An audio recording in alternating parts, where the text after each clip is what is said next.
যুক্তরাষ্ট্রের মদদে ক্রমেই আরও বেপরোয়া হয়ে উঠছেন ইসরায়েলের প্রধানমন্ত্রী বেনিয়ামিন নেতানিয়াহু।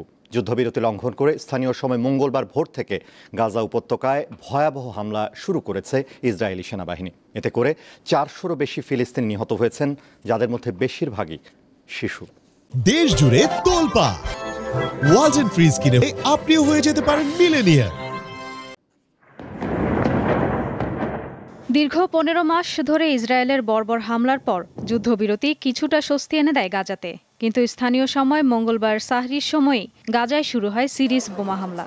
যুদ্ধবিরতি চুক্তি লঙ্ঘন করে ভয়াবহ হামলা শুরু করে ইসরায়েল, যা বুধবার পর্যন্ত অব্যাহত আছে। হামলা প্রসঙ্গে মঙ্গলবার রাতে নেতানিয়াহু জানান, গাজা উপত্যকায় হামাসের বিরুদ্ধে পূর্ণ শক্তিতে ফের যুদ্ধ শুরু করেছে ইসরায়েলি সেনারা।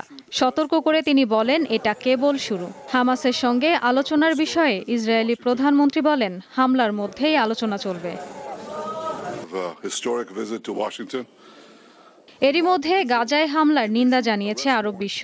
এই বিমান হামলা যুদ্ধবিরতি চুক্তি সুস্পষ্ট লঙ্ঘন। সেই সঙ্গে এটা যুদ্ধ পরিস্থিতি বিপজ্জনকভাবে বেড়ে যাওয়ার আশঙ্কা তৈরি করেছে বলে মন্তব্য করেন আরব নেতারা।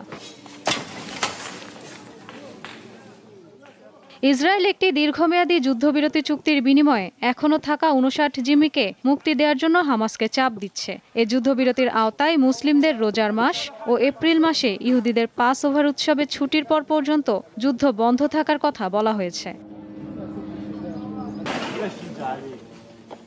অন্যদিকে হামাস চাইছে স্থায়ীভাবে যুদ্ধ অবসানের জন্য আলোচনায় বসতে। তারা চায় মূল যুদ্ধবিরতির শর্তের সঙ্গে সঙ্গতি রেখে ইসরায়েলি বাহিনীকে পরিপূর্ণভাবে গাজা থেকে প্রত্যাহার করা হোক।